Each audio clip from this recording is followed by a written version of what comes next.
अपनी पत्नी से बड़ा प्यार करना चाहिए, बड़े प्रेम से रहना चाहिए। भगवान राम अपनी पत्नी से कितना प्यार करते हैं, रावण से लड़ गए।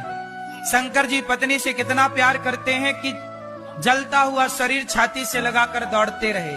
भगवान कृष्ण कितना प्यार करते हैं, राधा रानी के पांव दबाते हमारे कन्हैया। बस आप लोग हैं कि बस अपनी पत्नियों से लड़ते रहते हैं, जबकि शंकर जी बहुत प्यार करते हैं, राम जी बड़ा प्यार करते हैं।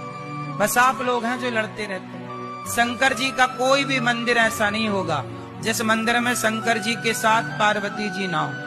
बस आप ही या दोस्तों के साथ अकेले भाग जाते हैं। शंकर जी कहीं दोस्ती यारी में नहीं जाते, पत्नी के साथ चलते हैं। जहां जाओ पत्नी के साथ जाओ, पत्नी को छोड़ो मत।